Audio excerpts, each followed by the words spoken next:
Ngobrol seru dan asik seputar rehabilitasi bersama Bareta.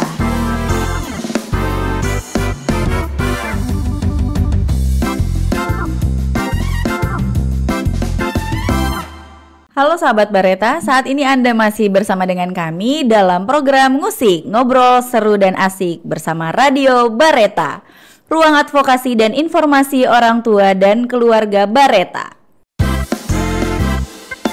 Ngobrol seru dan asik seputar rehabilitasi bersama Bareta.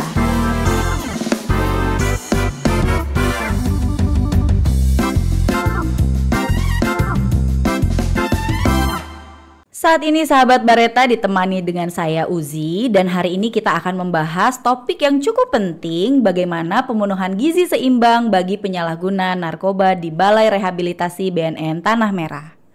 Obrolan kita hari ini akan sangat menarik. Jadi sebelum kita membahas lebih lanjut topik tentang kita hari ini, maka kami akan mengajak sahabat Bareta untuk menyampaikan pertanyaan, maupun apabila ada sahabat Bareta yang ingin bertanya secara langsung dengan narasumber kita hari ini, sahabat Bareta silakan mengakses www.radiobareta.com pada menu testimoni atau dapat menghubungi kami melalui WhatsApp di nomor 087777165162. Saya ulangi di 087777165162. Sahabat Bareta dapat langsung menyampaikan pertanyaan dan pengalamannya pada kami. Baiklah, mengawali program musik kita hari ini, kita mau kenalan dulu nih sama narasumber hebat kita. Silahkan, boleh dong bro dan sis memperkenalkan diri, namanya siapa, di Balai Rehabilitasi BNN Tanah Merah sebagai apa? Silahkan. Oke, selamat pagi sahabat Bareta. Kenalkan, nama saya Diba Aulia Wihandini. Di sini saya biasa dipanggil Sis Diba. Saya ahli gizi di Balai Rehabilitasi BNN Tanah Merah. Baik, selamat pagi sahabat Bareta. Perkenalkan, saya Imran Wahyudi Syam, di Balai Rehab dipanggil sebagai Bro Imran. Di sini sebagai ahli gizi. Oke, berarti Sis Diba dan Bro Imran adalah ahli gizi ya di Balai Rehabilitasi BNN Tanah Merah. Ya, betul. Oke. Sebelum kita membahas topik utama kita tentang gizi seimbang, boleh dijelasin dulu nggak sih Bro dan Sis, apa sih sebenarnya kaitan gizi seimbang tentunya dengan proses rehabilitasi narkoba itu sendiri? Silahkan mungkin dari Sis Diba. Oke, sahabat Bareta, mungkin yang belum tahu gizi seimbang itu apa? Gizi seimbang itu sebenarnya semua asupan makanan ya, baik energi protein, lemak, vitamin, mineral, tapi dalam jumlah yang cukup sesuai dengan kebutuhan masing-masing. Nah, kenapa dia kaitannya dengan program rehabilitasi ini penting? Karena dia jadi dukungan paling penting untuk nutrisi ya, untuk pemulihan gejala putus zat dari klien yang menyalahgunakan narkoba itu sendiri. Oke. Jadi artinya yang perlu kita garis bawahi adalah gizi seimbang itu yang cukup, begitu ya, yang cukup untuk pemulihan. Gitu ya. Oke, mungkin Bro Imran ada yang mau ditambahkan? Ya, betul yang dikatakan tadi sama Sis Diba ya, bahwa dalam proses pemulihan di Balai Rehab itu klien membutuhkan nutrisi, karena nutrisi ini akan membantu dalam menjalani proses pemulihan, karena di dalam nutrisi terkandung berbagai macam zat gizi yang dibutuhkan oleh klien sehingga dapat membantu metabolisme klien dalam menjalankan proses rehabilitasi. Oke, luar biasa sekali. Kira-kira jadi sebetulnya kalau kita tarik garis besarnya, gizi seimbang itu artinya yang cukup begitu ya, bukan yang berlebihan gitu ya, yang fokus untuk di proses pemulihan dan terutama di gejala putus zat ya, karena klien-klien yang masuk sini kan tentu tidak pakai lagi narkoba begitu ya. Ya, betul. Oke. Kita ke pertanyaan selanjutnya, kira-kira apa sih mungkin sahabat Bareta di luar ada yang belum familiar dengan ahli gizi. Apa sih ahli gizi gitu ya? Boleh dijelasin nggak tugas dan fungsinya sehari-hari seorang ahli gizi khususnya di layanan rehabilitasi, dan kenapa dianggap penting gitu ya? Kenapa ahli gizi ini penting untuk bisa memberikan layanan, ikut dalam memberikan layanan rehabilitasi? Dan kalau dilihat di setiap balai rehabilitasi pasti ada ya ahli gizi. Pasti. Mungkin bisa dijelaskan Sis dan Bro? Ya, kalau tugas kami sebagai ahli gizi di Balai Rehab Tanah Merah ini tentunya pertama itu menilai ya. Kami menilai status gizi klien. Jadi kami menentukan status gizi klien seperti apa. Dari asesmen hasilnya kita bisa memantau, dari situ kita lihat status gizi klien tersebut. Terus kita bisa memberikan intervensi terkait pola makan yang dibutuhkan oleh klien seperti apa. Seperti itu, terus memberikan intervensi gizi tadi itu. Jadi kalau intervensi gizi di Balai Rehab itu bisa memberikan diet ya, berupa diet terapi yang kita berikan. Contohnya diet TTP, diet rendah kalori dan sebagainya. Ada tambahan mungkin? Oke, mungkin Sis Diba ada yang mau ditambahkan? Sebenarnya ahli gizi itu pasti ada di semua rumah sakit ya. Oke. Peran pertama itu pasti untuk yang pertama kalau di rumah sakit, karena kita memang setara dengan rumah sakit ya. Yang pertama memang membantu dalam penyelenggaraan makanan, baik makan maupun minum. Kalau di sini kita panggil klien ya, sahabat Bareta. Nah, untuk yang tugas utamanya memang ya pasti menentukan status gizi awal, merubah pola makan. Kalau penyalahguna itu kan biasanya tidak teratur, kami perbaiki di sini dengan pola makan yang teratur, dengan jam yang teratur, memberikan edukasi terkait mungkin dietnya, memberikan intervensinya dia butuh apa, mungkin perubahan diet atau melanjutkan diet dan lain sebagainya. Memang dimanapun rumah sakit ya, baik di instansi manapun, baik rumah sakit, posyandu dan sebagainya, memang kalau seorang medis itu ya, kami kan masuknya di penunjang medis itu pasti berkolaborasi dengan semua tim medis. Kalau di sini tim medis dengan tim dari sosial yaitu konselor. Jadi kita akan berkolaborasi, karena untuk klien-klien penyalahguna itu beda dengan pasien-pasien di rumah sakit ya. Kalau saya rasa kalau pasien di rumah sakit mungkin kita cukup mengedukasi dari kliennya, atau mungkin keluarganya. Kalau di sini kita harus collab lagi dengan konselornya, karena penyesuaian diri, gejala butuh zat dengan kepribadian, dengan pola makan dan lain sebagainya itu memang di psikososial itu lebih banyak membantu, itu saja. Oke, artinya poin yang dari tadi Bro dan Sis sampaikan bahwa ahli gizi ini merupakan salah satu petugas kesehatan juga, yang sebenarnya tugas utamanya hampir sama dengan ahli gizi yang ada di rumah sakit. Iya, betul. Hanya yang secara khusus bahwa kolaborasinya tidak hanya dengan sesama petugas medis. Kalau di rumah sakit hanya petugas medis, tapi kalau di layanan rehabilitasi itu dengan profesional adiksi lain, yaitu konselor adiksi, begitu ya. Untuk tindakan-tindakannya tetap sama dengan ahli gizi yang bekerja di rumah sakit, begitu ya. Oke, luar biasa sekali. Kemudian kira-kira apa saja sih yang perlu sahabat Bareta ketahui tentang dampak buruk dari penggunaan narkoba secara jangka panjang terhadap status gizi? Itu mungkin kadang-kadang sahabat Bareta mungkin tahu bahwa fenomena di mana seorang penyalahguna itu terkadang bisa dikatakan abai gitu ya dengan nutrisi yang masuk, atau hanya cukup biar makan saja gitu. Apa kira-kira dampak buruk yang berkepanjangan dari penyalahguna narkoba itu? Sebenarnya tidak cukup banyak ya. Kalau misalnya disimpulkan mungkin hanya sekitar 3. Yang paling pertama itu pasti malnutrisi. Malnutrisi itu bisa lebih, bisa kurang. Artinya kalau misalnya dalam penyalahgunaan narkoba seringkali abai dengan pola makan dan jumlah makan. Pasti ada yang dalam pemakaian 2 hari tidak makan, hanya mungkin minum dan rokok dan lain sebagainya. Jadi terjadilah malnutrisi dalam artian kekurangan. Pun juga akan terjadi kelebihan. Jadi ketika fase selesai drop itu biasanya makan berlebihan. Yang dimasukkan ke dalam perut itu berlebihan lebih dari jumlah yang seharusnya dibutuhkan. Nah, untuk hal-hal yang lain itu bisa jadi kayak gangguan pencernaan. Karena sebenarnya khusus untuk amfetamin ya, mungkin seperti sabu dan narkotika yang lain itu ada jenis-jenis tertentu yang memang memperlambat proses metabolisme pencernaan. Jadi efeknya gitu ya, efek jangka dari panjang narkobanya ya. Jadi bisa nanti seminggu, 2 minggu dia tidak bisa BAB. Dia memang jadinya lambat gitu ya. Jadi kalau misalnya di luar itu ngerasa mungkin ada temannya kenapa 2 minggu tidak BAB, itu bisa jadi salah satu gejala pemakaian sabu. Kalau untuk yang paling akhir itu biasanya penurunan imunitas sih, kekebalan.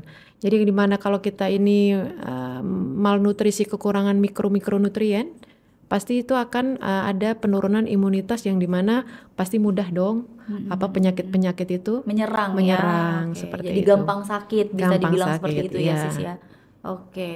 Ada yang ditambahkan mungkin Bro Imran? Ya betul yang dikatakan sama Sis Diba tadi, kalau kita itu umumnya ada 3 gangguan tadi yang sering diderita oleh klien ya. Jadi karena kita tahu klien itu kalau di luar sana menggunakan narkoba tidak fokus pada apa yang dia makan, Iya betul karena betul dia betul lebih betul. peduli apa yang akan dia konsumsi, Iya. jenis zat apa seperti itu. Jadi betul yang dikatakan sama Sis Diba. Cukup. Oke, berarti itu sering sekali dialami dan cukup umum dialami oleh saudara-saudara kita yang sampai saat ini masih menggunakan gitu ya, dari Betul. malnutrisi, gangguan pencernaan sampai dengan imunitasnya yang menurun jadi mudah sakit Iya, gitu ya.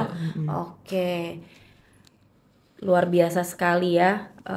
Kemudian kira-kira tentu Sis Diba dan Bro Imran selama sudah memberikan pelayanan di Balai Rehab Tanah Merah, tentu ada fenomena atau kejadian-kejadian yang sering terjadi gitu ya, fenomena yang sering terjadi tentang status gizi klien. Artinya kalau seperti yang tadi disampaikan Sis Diba dan Bro Imran bahwa pada saat klien datang itu kan di assessment gitu ya, kemudian dinilai status gizinya begitu.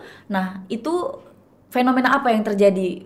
Apakah ada perubahan atau stuck saja atau regres malah begitu dari awal masuk hingga pulang? Mungkin bisa di-sharing pengalamannya selama memberikan layanan kepada sahabat Bareta? Baik, Sis Uci, Ya. tadi betul yang dikatakan ya, kalau klien baru datang itu kan dari petugas gizi itu melakukan asesmen, penilaian gizi, terus kalau kita mendapatkan hasil dari asesmen itu kelihatan nih, ternyata klien ini status gizinya misalnya ada yang kurang, ada yang normal, ada yang lebih atau overweight, obesitas, grade 1 atau grade 2. Nah, kalau misalnya kita udah ketahui nih bahwa klien ini status gizinya kurang, berarti kita perlu intervensi apa yang harus kita lakukan. Berarti menyesuaikan Iya, gitu ya Bro ya? menyesuaikan. Jadi Oke. kita akan melakukan intervensi selama klien berada di balai rehab ini, membuat makan klien ini supaya status gizi yang kurang bisa meningkat jadi status gizi normal selama berada di rehabilitasi. Jadi tujuannya biar klien bisa menjalankan program rehab dengan baik, keluar dari awal kurang, keluar bisa normal kembali di status gizinya ya. Bukan cuma status gizi, tapi ilmu bakal yang didapat di balai kayak gitu. Oke. Selama menjalani program. Ada tambahan mungkin? Ada tambahan mungkin dari Sis Diba? Ya, kalau fenomena terkait status gizi itu umum ya. Kalau saya rasa di mana dia di awal itu mungkin ada yang kurang, ada yang lebih. Gitu. Di selama program akan kami bantu perbaiki. Namun ya tidak semua klien itu pasti berhasil mengikuti program yang kami buat ya. Yang penting dalam menjalani rehab itu tidak terjadi adanya malnutrisi, artinya turun.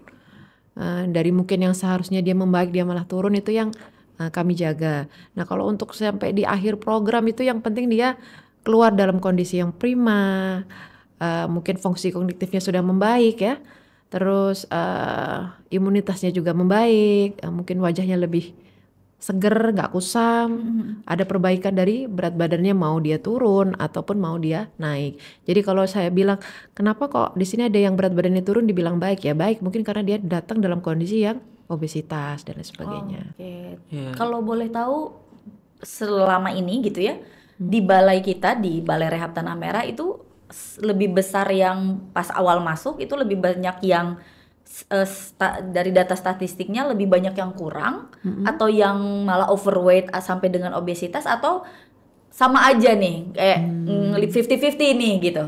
Sebenarnya ini ya, karena kalau dia masuk di awal itu kan masuk dalam fase MFP ya.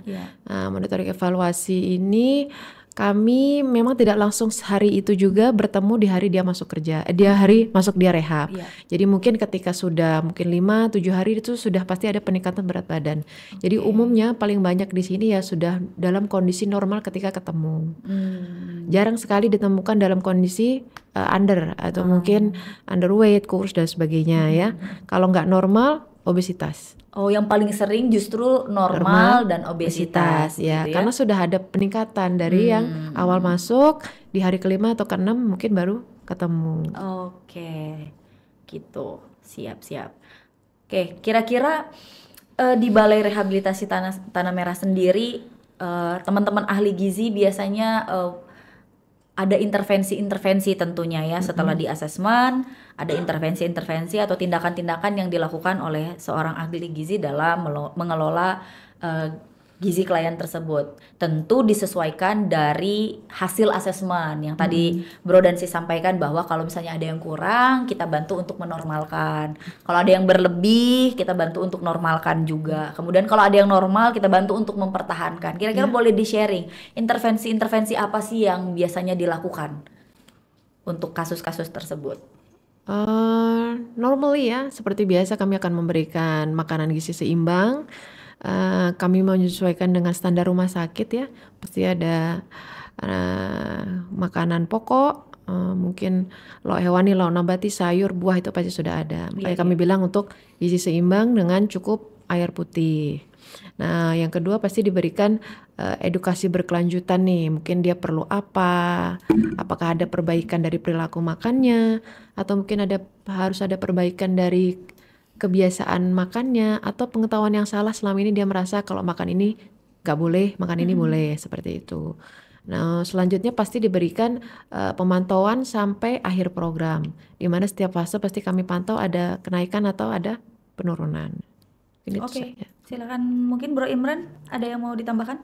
Ya, tadi betul yang disampaikan sama Sis Diba, bahwa di sini kita memberikan makanan yang seimbang, ya, gizi seimbang dan bervariasi tentunya. Seperti yang disampaikan tadi, ada lauk hewaninya, ada protein kan, ada sayur buahnya juga ada, seperti itu.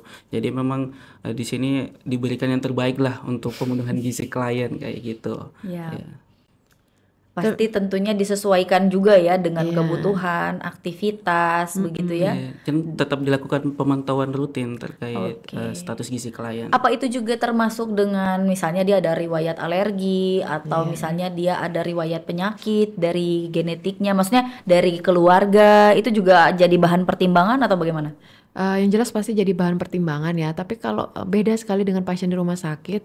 Kalau pasien-pasien atau klien-klien yang di sini ini gangguan dari psikososial itu jauh lebih besar.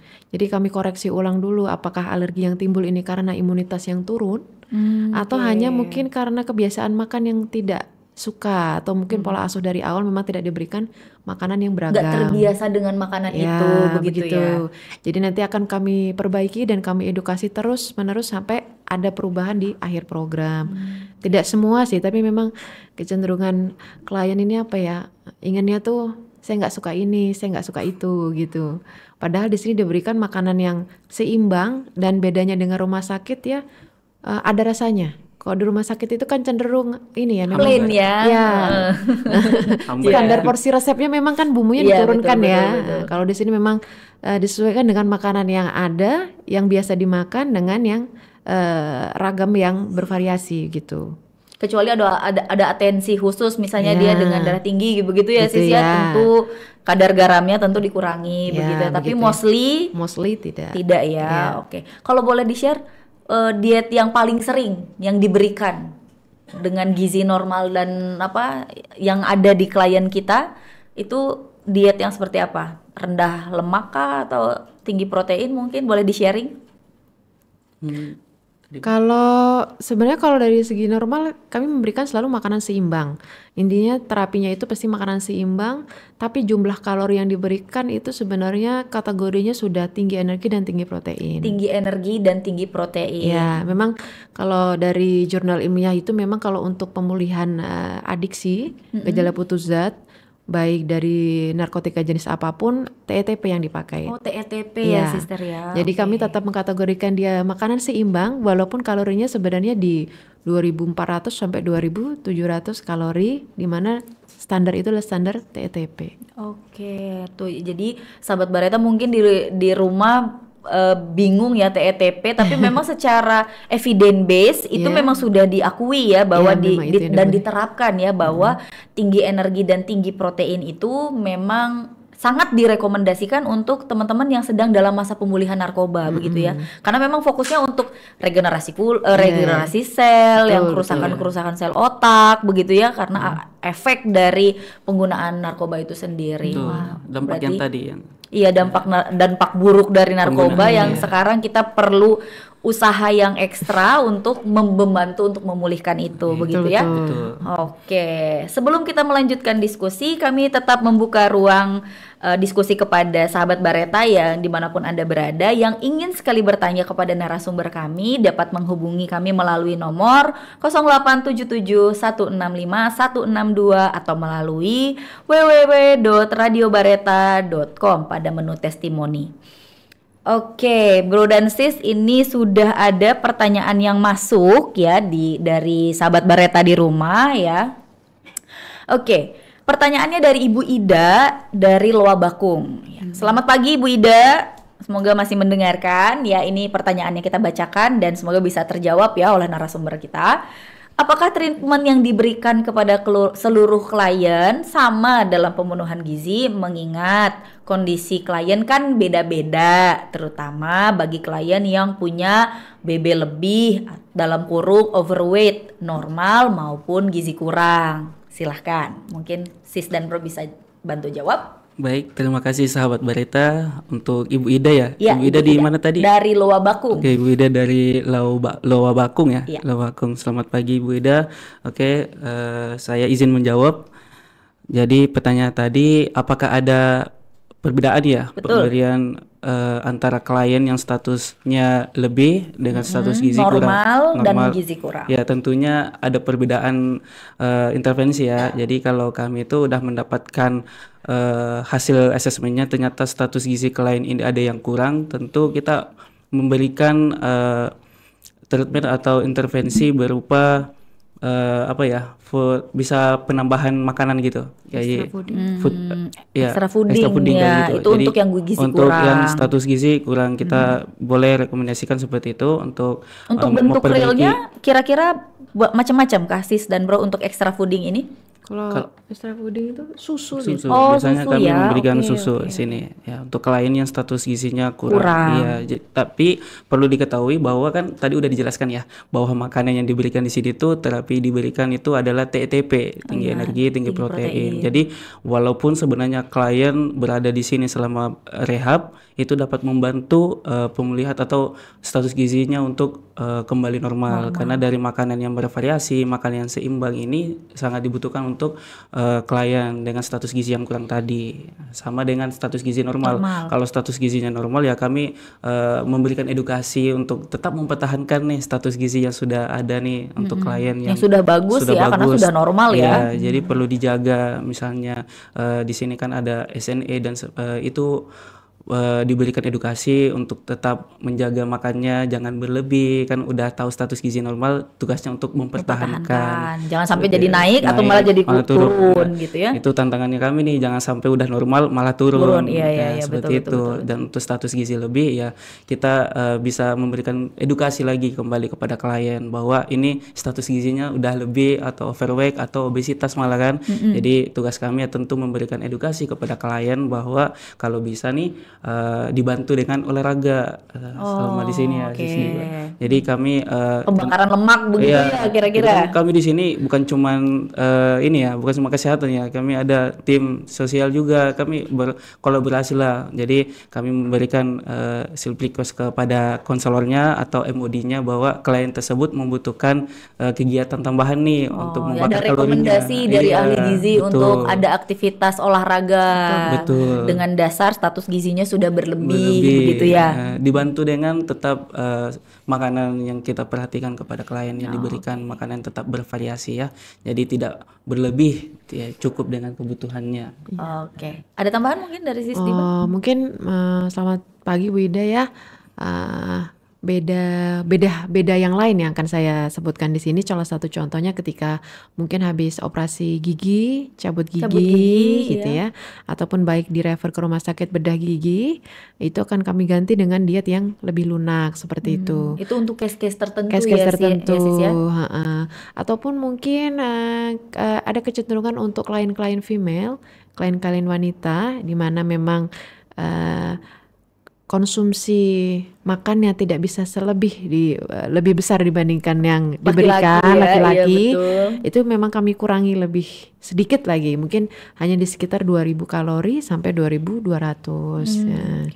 Jadi Jadi nggak cuman kalau ahli gizi ini nggak cuman variasi makan ya yang diperhatikan sampai dengan jenis kelamin, status kesehatannya juga itu harus diperhatikan juga ya Sis ya. Karena memang standar seperti itu memang standar setinggi itu memang standar untuk pria ya, pria dewasa sebenarnya yang produktif. Kalau untuk wanita sebenarnya besar sekali. Jadi berarti ini sangat-sangat sama dengan program rehabilitasi kita ya di medis dan sosial ya, individual need based treatment ya. Artinya tiap individu punya kebutuhannya masing-masing gitu ya. Oke, jadi semoga terjawab Ibu Ida bagaimana tadi yang gizi kurang, kita dari ahli gizi itu merekomendasikan untuk extra fooding ya, untuk bahasa bahasa medisnya begitu ya, untuk bahasa awamnya dikasih makanan tambahan begitu ya. Untuk yang gizi normal diberikan edukasi untuk dia tetap harus mempertahankan status gizi normalnya, dan yang untuk overweight itu ditambah dengan aktivitas fisik gitu ya, supaya dia ada aktivitas olahraga di mana upaya olahraga ini tuh untuk membantu menurunkan status gizi yang overweight atau obesitas menjadi gizi normal begitu ya. Oke, semoga terjawab Ibu Ida dari Loa Bakung ya. Kita juga masih menunggu pertanyaan-pertanyaan atau masukan-masukan dari sahabat Bareta dimanapun Anda berada. Silahkan mengakses ke www.radiobareta.com atau menghubungi nomor WhatsApp kami di 0877165162. Sambil menunggu pertanyaan dari sahabat Bareta, kira-kira boleh di-sharing nggak Sis dan Bro dalam memberikan intervensi gitu ya dan melakukan pemantauan tadi yang disampaikan oleh Bro Imran bahwa bukan hanya intervensi tapi juga dipantau, itu apa aja kira-kira hal penting atau fokus-fokus yang perlu diatensi dalam pengelolaan atau dalam pemberian asuhan gizi atau dalam pemberian intervensi gizi ini, fokus penting yang yang ini harus diatensi nih, yang ini harus diatensi, kira-kira apa aja? Sebenarnya kurang lebih sama ya dengan yang tadi. Yang pertama itu pasti dari hasil asesmen yang pertama, hasil kita ketemu yang pertama kita screening dulu, hasilnya seperti apa, apakah dia dalam kategori kurus, normal, ataupun berlebih. Karena itu yang akan menentukan apa yang akan kita lakukan ya Sis ya. Setelah itu pasti diberikan terapi diet atau intervensi dari kami. Kalau memang sekiranya tidak perlu kami tidak akan berikan. Kalau sekiranya perlu memang kami akan berikan dengan tips-tips atau tambahan lain. Edukasi itu pasti. Kalau misalnya harus dipertahankan, harus dikurangin, harus ditambah, atau mungkin khusus untuk diabetes itu pasti harus mengontrol makanan tertentu dan lain sebagainya. Evaluasi setiap pergantian fase atau mungkin untuk penyakit penyerta tertentu pasti kita lebih sering ketemu untuk kita konseling untuk evaluasi hasil lab dan sebagainya. Yang terakhir pasti kalau di sini kita butuh kolaborasi tim baik dari segi medis maupun sosial ya. Oke. Ada tambahan lain dari Bro Imran? Ya, kurang lebih sama ya sama yang disampaikan Sis Diba tadi, bahwa ya sangat menentukan itu dari hasil asesmen awal tadi. Jadi dari situ kita bisa memberikan intervensi yang tepat yang sesuai ya dengan kebutuhan klien. Terus di fase lanjutannya seperti apa, masih dipantau untuk status gizinya, apakah terjadi peningkatan untuk yang kurang, masih normal untuk status gizi awal yang normal, sudah turun untuk status gizi yang lebih tadi, seperti itu, sampai di fase klien mau pulang, seperti tetap dilakukan monef ya, tetap dipantau sampai klien keluar dari balai rehab. Oke, berarti dari fase awal itu saat masuk, itu yang tadi Sis Diba sampaikan bahwa 5 hari setelah klien datang kemudian dilakukan asesmen gizi. Nah, kemudian lakukan pemantauan. Kira-kira kalau misalnya paling sering pemantauannya berapa kali Sis dalam rentang masa rehabilitasi? 2-3 atau mungkin? Minimal 3 ya, minimal 3 ya. Karena di awal, di tengah itu pasti 1 kali ketika naik fase, ataupun ketika sebelum komplit program itu pasti kami berikan. Nah, rekapitulasi hasilnya kami berikan ke keluarga melewati konselor adiksi yang sesuai dengan kliennya masing-masing. Oh, jadi pada saat pulang seperti diberikan report gitu ya Sis ya? Betul, report. Karena mungkin keluarga itu ada yang mengharap gitu ya, keluar dari sini lebih sehat. Tentu, gitu ya. Kliennya lebih sehat, mungkin lebih charming, lebih ceria, nggak kusam dan sebagainya. Ataupun dari segi tampilan fisik ya, mungkin kalau untuk klien-klien adolesen atau klien-klien anak itu pasti kita berikan misalnya adakah sudah bertambah tinggi mungkin atau yang mungkin masih ya betul yang masih adolesen, yang masih remaja dan anak ya dia kan dari masa pertumbuhan. Iya betul, masa pertumbuhan. Nah, mungkin kalau misalnya dia tambah tinggi mungkin orang tua jadi lebih semangat untuk menciptakan Lingkungan yang aman dan ya, mendukung ya, mensupport betul. untuk pemulihan gitu. Oke, kira-kira boleh di-sharing juga tentang gizi. Tentu orang berpikir terkait dengan nutrisi dan maksudnya apa sih kira-kira yang harus ditingkatkan pada saat masa pemulihan soal nutrisi, soal komponennya kah, komponen vitaminnya kah, komponen proteinnya kah gitu yang harus sama seperti orang mau membesarkan otot ya sis, Iya, betul, itu kan betul. harus dengan tinggi protein Iya, misalnya. Ada seperti nggak itu. nutrisi-nutrisi yang mungkin sebenarnya semua penting ya gitu, apalagi ini dalam konteks masa pemulihan, masa recovery gitu. Ada nggak nutrisi-nutrisi yang memang krusial yang yang ini harus nih gitu diberikan gitu. Gimana Bro Imran?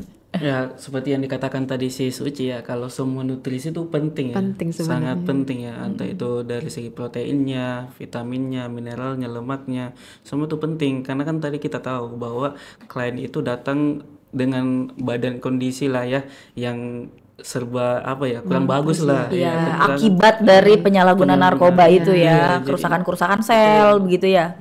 Jadi nutrisi yang dibutuhkan klien itu semua penting Sangat, untuk oke. meregenerasi mungkin ya sel-sel yang rusak seperti itu. Jadi semua nutrisi itu bagi klien sangat penting. Apalagi dari segi di sini kan klien itu punya aktivitas ya, Mbak, ya.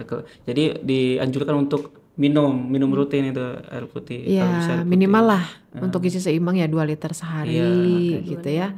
Tambah aktivitas fisik juga. Iya, seperti tentu di sini itu. programnya kan padat ya gitu ya. Itu juga harus, itu juga latar belakang kenapa diberikan TETP tadi ya Iya, sis ya, karena banyak aktivitas ya, pembelajaran. Betul, kalau sebenarnya spesifik penting, semuanya penting.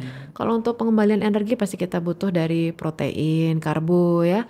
Kalau dari segi untuk kekebalan tubuh, untuk kondisi fisik yang lebih baik, otomatis vitamin mineral itu pasti dibutuhkan. Untuk perbaikan gangguan cerna pasti kita butuh serat. Sebenarnya intinya semuanya dibutuhkan sis. Semua nutrisi itu penting ya, nggak cuma untuk pemulihan penyalahguna aja ya habis butuh zat, kayaknya semuanya juga. Dalam kehidupan sehari-hari Iya. penting. Ya, penting ya. Iya. Jadi nggak ada yang harus kalau yang ini ditonjolkan, Iya. kalau program ini harus yang ini yang dikurangi gitu, enggak ya. Tidak, Jadi ya. harus seperti judul kita tadi ya, gizi tuh harus seimbang Harus gitu seimbang. ya. Masa nggak makan karbohidrat nanti lemes gitu kan ya. Nanti kebanyakan karbohidrat nanti ngantuk begitu. Jadi artinya kuncinya harus seimbang. Harus seimbang ya, jadi nggak berlebih dan tidak kurang. Kalaupun berlebih biasanya juga sayang nggak dipakai. Jadi kalau misalnya kita kasih yang kelebihan protein dia tidak pakai, dia akan loss di urin, itu kan sayang Iya, sekali. betul ya. Jadi sebenarnya semua nutrisi itu penting lah. Penting dan harus dibuat seimbang Iya. gitu ya, dan sesuai dengan kebutuhan tubuh. Oke. Sis dan bro, di kolom testimoni kita sudah ada satu lagi pertanyaan dari Yama. Dari Yama, pagi bro dan sis, saya Yama dari Padelo Samarinda Seberang. Apakah jika konsultasi ke ahli gizi di daerah Samarinda harus ke rumah sakit? Jadi dia bertanya bagaimana kalau mau konsultasi ke ahli gizi di Samarinda itu harus ke rumah sakit kah? Atau memang ada puskesmas atau klinik gitu sis? Soalnya saya lagi mencoba diet dan mengurangi makan. Harapannya turun berat badan, tapi malah jadi lemes dan malas sis. Terima kasih. Ya, dari Yama di Padelo Samarinda Seberang. Silakan mungkin bro dan sis Oke. boleh memberikan masukan Masukan nih ya. kepada Yama nih yang lagi usaha untuk Diet diet Diet, gitu. ya. Oke, kalau untuk mau yang lebih mudah ya secara digital, kalau yang sekarang silakan download aplikasi-aplikasi nutrition, itu ada banyak sekali. Salah satu yang dipakai untuk dari dosen-dosen atau kakak-kakak angkatan saya, silakan di-download di Play Store. Saya tidak akan memberikan, Karena kita tidak di-endorse ya. di-endorse ya. Betul. Silahkan. Iya. Saya juga mendaftar di salah satu aplikasi itu. Silahkan Nanti mengakses. akan dipandu ya, ya, Mbak. mengakses aplikasi tersebut, apa yang dibutuhkan dan sebagainya nanti akan di screening dan di assessment di situ. Jadi kalau untuk akses ke rumah sakit itu biasanya harus sakit dulu mungkin ya. Sebenarnya tidak, karena kalau untuk akses di rumah sakit untuk poligizi itu biasanya lebih ke penyelenggaraan makan. Kalau mau itu akses pribadi biasanya. Kalau klinik-klinik sekarang tidak ada ya langsung dengan gizi, lebih banyak ke dokter gizi. Kalau dari saya sih lebih mudah mengakses layanan digital. Dan itu sudah dijamin validitasnya ya sis, maksudnya bukan orang yang sembarangan memberikan edukasi atau betul. Ini ya program ya gitu. Betul. Di layanan digital itu pun bisa memilih biasanya nutritionnya mau siapa ahli gizinya, apakah yang harus lulusan UI mungkin, ada spesifikasi dia pendidikannya mau yang mana, mau yang cantik, pengalaman mau yang, gitu ya. Pengalamannya mau di mana, di klinik apa dan sebagainya. Kalau di sini sebenarnya belum ada. Kalau di Jakarta, di Jawa itu sudah sangat banyak sekali klinik-klinik yang memang khusus dibuka untuk konsultasi begitu ya sis ya? Karena dia pasti joinan sama catering biasanya. Catering diet.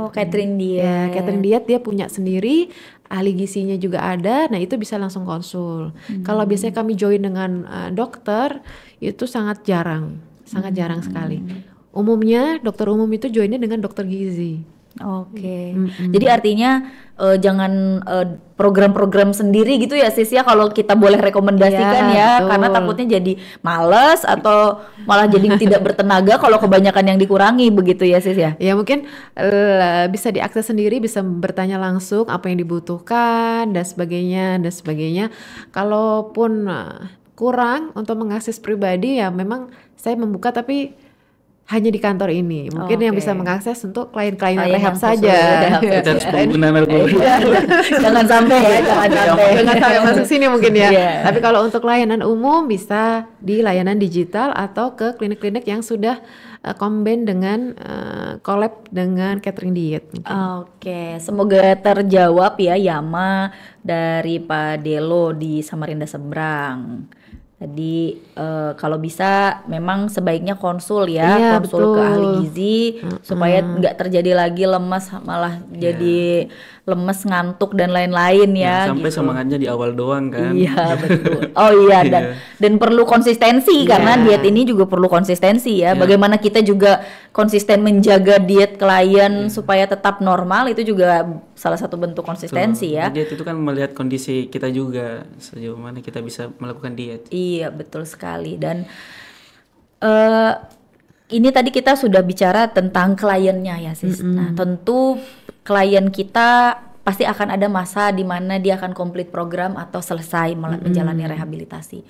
Kira-kira apa sih menurut sis dan bro peran keluarga? Tentu peran keluarga ini memegang peranan penting untuk dukungan pemulihannya gitu ya, selama dia proses pemulihan gitu ya, recovery-nya setelah dari rehabilitasi. Kira-kira apa peran keluarga dalam mendukung pemulihan, khususnya bagaimana pemenuhan gizi ini tetap seimbang gitu pada saat dalam menjalani pemulihan? Oke, saya mungkin akan menjawab di dalam rehabnya, mungkin Bro Imran bisa dibantu di luarnya ya. Kalau untuk di dalam proses rehabilitasi sebenarnya support system dari keluarga itu penting, karena di sini rehab medis dan rehab sosial kolaborasinya itu lebih banyak di sosial. Jadi dukungan psikososial dari keluarga itu sangat penting dalam menjalani program rehab. Ketika keluarga itu mensupport baik dari bisa mungkin komunikasi ya, mungkin bersurat, foto dan lain sebagainya, itu akan menciptakan harmoni yang bagus, suasana yang bagus, mood yang bagus untuk meningkatkan atau menjalani program rehab di sini. Jadi kayak bentuk dukungan moral gitu ya sis ya. Jadi kalau misalnya nih ada satu klien misalnya ketika ditelepon keluarganya tidak mengangkat mungkin, entah itu istrinya atau siapa gitu ya, seharian dia tidak akan makan. Seperti itu biasanya. Dia bilang saya enggak. Itu fenomena yang terjadi gitu di Balai Rehab Tanah Merah ya. Biasanya saya tidak tahu, saya akan tanya konselornya, ini kenapa begini, begitu. Kan kami harus berkolaborasi ya. Betul. Nanti konselornya pasti menjawab, istrinya tidak mengangkat telepon, begitu.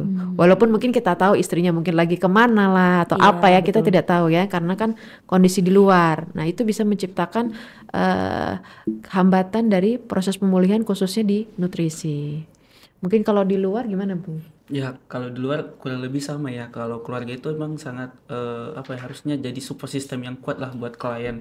Karena kan di dalam balai klien ini udah mendapatkan apa ya, kayak bekal gitu ya. Iya, Ternyata betul. Iya, makan di betul. sini tuh harus 3 kali 1, makannya harus bervariasi, seimbang, ada buahnya pun ya kayak gitu. Jadi di luar pun harusnya keluarga tetap memberikan dukungan, ya menciptakan lingkungan makan yang baik, yang sehat, memilih makanan yang seimbang untuk klien. Jadi kan kita juga di sini ada pemberian ilmu atau edukasi terhadap keluarga. Di situ kita bisa memberikan edukasi tersebut bahwa kita membutuhkan dukungan keluarga ini setelah keluar dari sini nih. Berupa itu tadi, menciptakan lingkungan makan yang baik, yang sehat, yang menyenangkan, sehingga klien tetap apa yang didapat di balai di luar pun tetap dilakukan, Lakukan. tetap dikerjakan, tetap samalah intinya Iya, ya. betul. Kebiasaan-kebiasaannya yang dibangun ya. Pola-pola yang sudah kami bangun di sini, makan teratur, jam teratur itu harusnya bisa diciptakan di keluarga. Iya.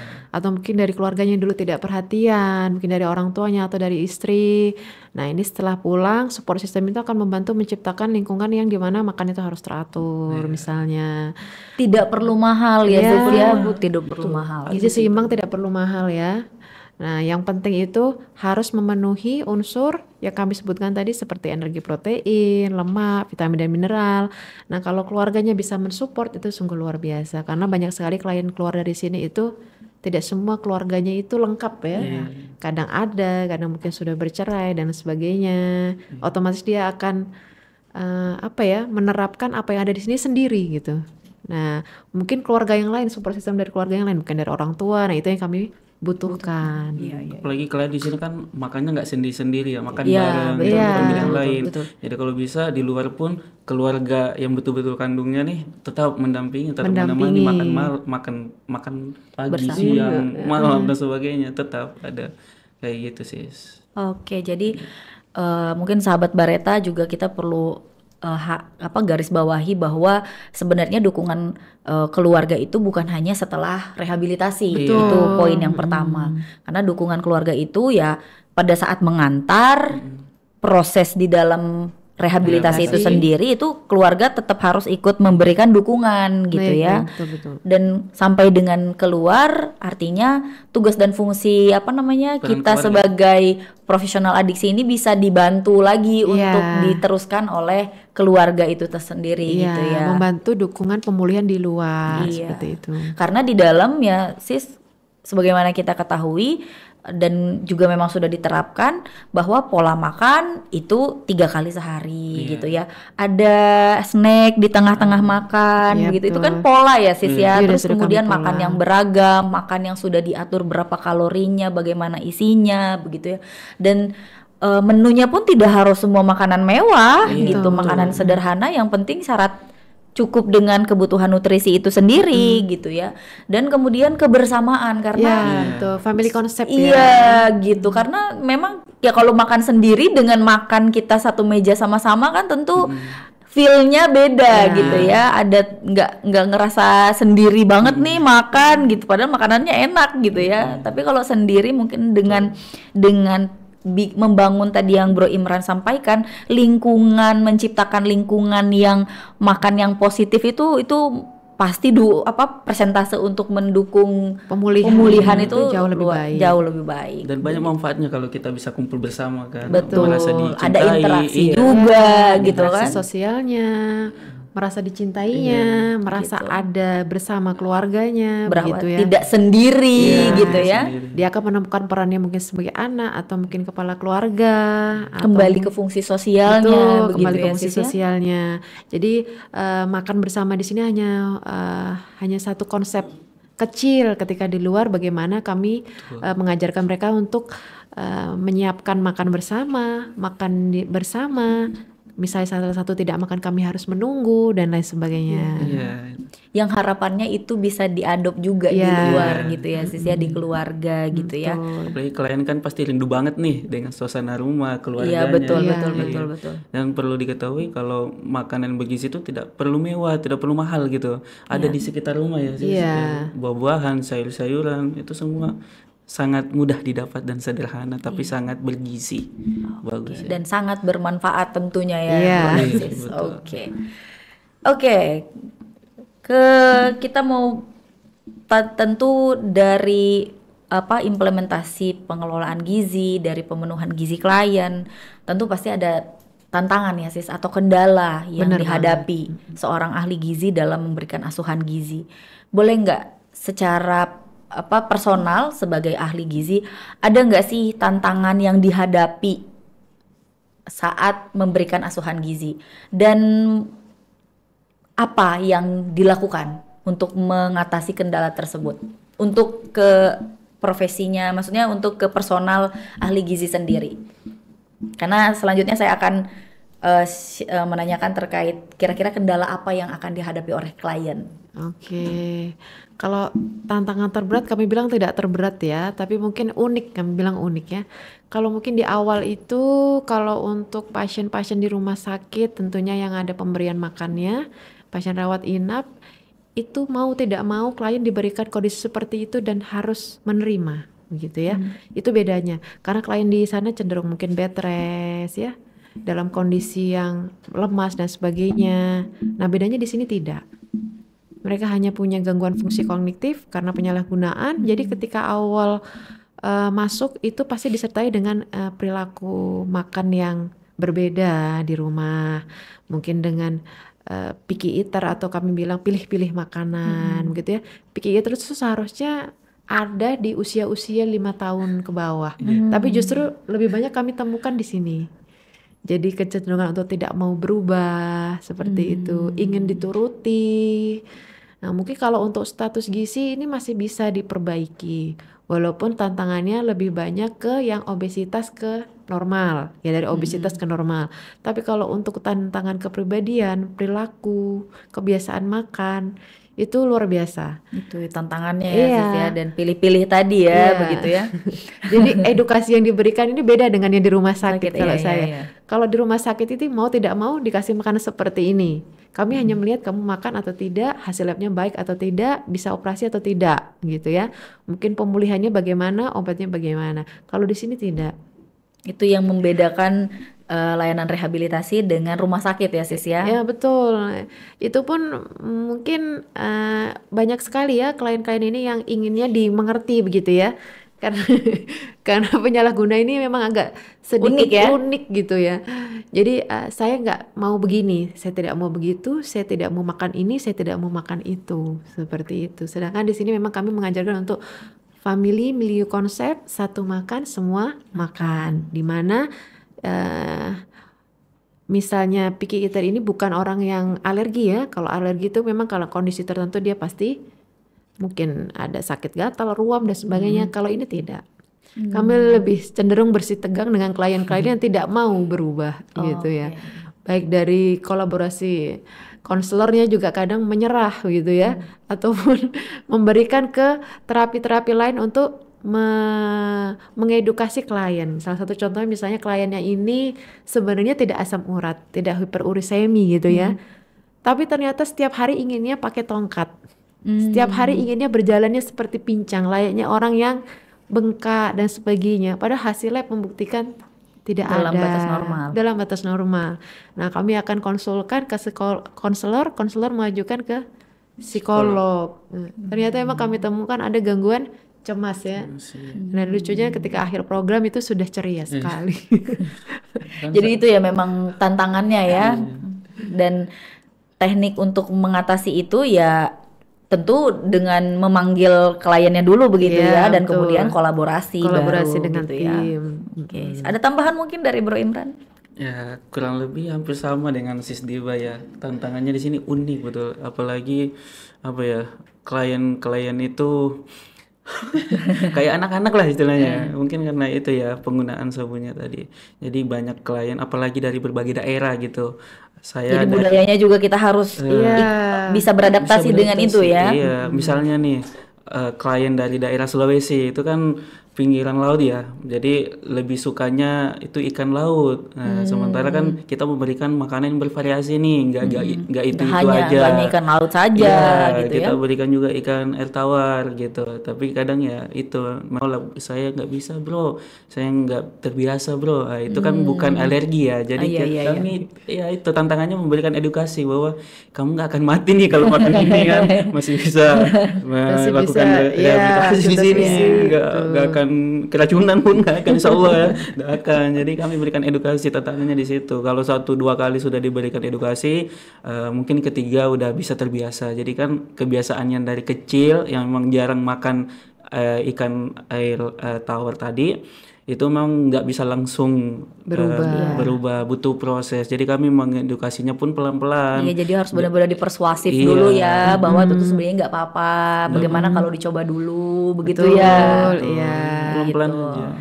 Dan tidak juga dipaksa, Nggak begitu dipaksa. ya. Iya. Apalagi kalau klien-klien baru masuk itu ya, kecenderungan untuk tidak mau makannya gitu ya. Kadang hanya kamu lihat itu daya terimanya ya mungkin sekitar 5% dari yang biasa dikonsumsi gitu ya. Mungkin kalau di rumah sakit itu sudah jadi warning, apakah ini Iya, akan benar. memperburuk Iya, malnutrisinya dan sebagainya. Kalau kami tidak, itu bedanya. Kami akan slow dengan apa yang sedang mereka alami, karena gejala putus zat itu memang luar biasa. Bukan cuma fisik soalnya Iya. ya Sis ya, karena ada psikisnya juga Iya, di situ betul. gitu ya. Ada gejala, ada gangguan psikisnya, apakah penerimaan untuk rehabilitasi yang tidak ada, kerinduan dengan orang tua, berpisah jauh, atau mungkin dengan kecemasan apakah pasangan ini mencari yang lain dan sebagainya gitu. Jadi kami menunggu hingga klien ini membaik setidaknya, menerima setidaknya, baru kami memberikan edukasi. Karena kalau di awal diberikan edukasi dipaksa memang tidak bisa. Jadi betul-betul harus mengikuti alurnya, Iya. progresnya klien ya, begitu. Oke. Itu tadi tantangan yang dialami oleh profesi ahli gizi. Nah, kira-kira Sis dan Bro, klien kalau sudah pulang tentu kalau di sini kan pasti kita kelola ya. Iya, Sudah betul. pasti, maksudnya kita memang ditugaskan dan sudah mempunyai tugas dan fungsi utama untuk memastikan pengelolaan gizinya betul gitu ya, tepat gitu, sesuai dengan kebutuhan klien. Nah, kira-kira apa sih kira-kira tantangan yang akan dihadapi klien terkait mencukupi asuhan gizi yang tepat tadi, yang seimbang tadi pada saat sudah keluar Sis? Karena kan di balai itu sudah ada habit kebiasaan baik gitu ya, mulai dari pola makan, makanan yang bervariasi gitu dan cukup, sudah dihitung, disesuaikan. Nah, kemudian apa tantangan yang akan mungkin akan terjadi pada saat klien sudah di luar, dan boleh nggak share tipsnya pada saat klien menghadapi tantangan tersebut, apa yang harus dia lakukan? Silakan. Kalau dari saya pribadi ini ya, menurut pengamatan saya selama ini, sebenarnya pengelolaan dari pola makan yang kami berikan di sini, baik dari gizi seimbangnya ataupun jamnya dan sebagainya, itu tidak akan mengikuti bila mana klien ini tidak pulih. Artinya bila klien di luar ini masih bisa relapse atau menggunakan kembali, perubahan pola makan, kebiasaan dan perilaku itu akan terus berulang. Jadi yang utama dulu adalah pemulihan dari zat adiktif narkobanya ini. Ketika itu tidak digunakan kembali, besar kemungkinan pola-pola yang kami berikan di sini, baik makan, jumlah makan, besarnya ya, mungkin jam dan sebagainya, itu akan bisa diikuti. Tapi bila itu tidak, dia akan kembali seperti semula, tidak makan, tidur yang mungkin bisa berhari-hari, hanya minum dan mungkin zat adiktif rokok dan sebagainya, seperti itu. Jadi tantangan terberat semua klien di sini keluar dari sini adalah menjaga pemulihan. Oke, jadi ujung tonggaknya tuh sebetulnya ya pemulihan dari narkobanya dulu, Iya, begitu ya. betul. Karena yang lain-lain tuh harapannya juga bisa ikut baik, begitu ya betul, Sis ya, Sis. termasuk dengan kebiasaan-kebiasaan makan, apa yang dimakan, begitu ya Sis ya. Betul. Oke, mungkin Bro Imran ada tambahan ngasih tips nih ke sahabat Bareta yang sekarang lagi dalam masa proses pemulihan. Itu kan gak gampang ya, Iya, pasti betul. cobaannya tuh berat gitu, termasuk mungkin dari soal pemenuhan gizi. Ya, Terima kasih Sis Uci. Mungkin tadi udah disampaikan sama Sis Diba itu sangat lengkap ya terkait tantangan yang akan dihadapi klien. Jadi betul, pertama itu harus pulih dulu ya Sis ya. Iya, pulih Nah, dulu. karena kalau kita udah pulih, apapun yang ingin kita lakukan yang terbaik buat diri kita tentunya untuk pengguna misalnya habis rehab kan. Nah, saya mau menyemangati aja nih buat teman-teman di luar sana yang sudah misalnya keluar dari rehab, sudah pulih, sedang menjalankan proses pemulihan sampai sekarang, tetap semangat ya.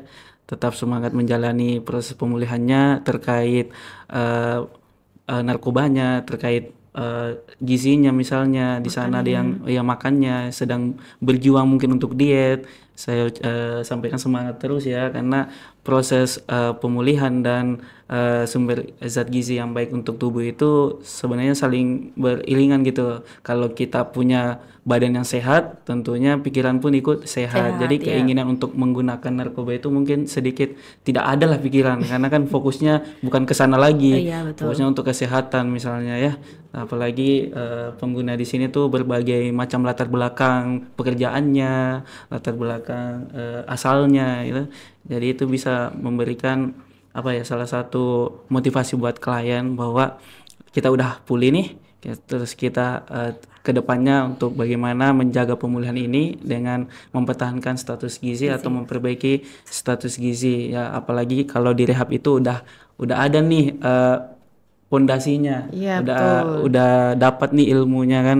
Jadi yang klien yang udah dapatkan di sini makan teraturnya, waktunya tuh tepat loh, sama loh dari hari Senin ke hari selanjutnya ketemu Senin lagi itu pasti di jam yang kurang lebih sama waktunya.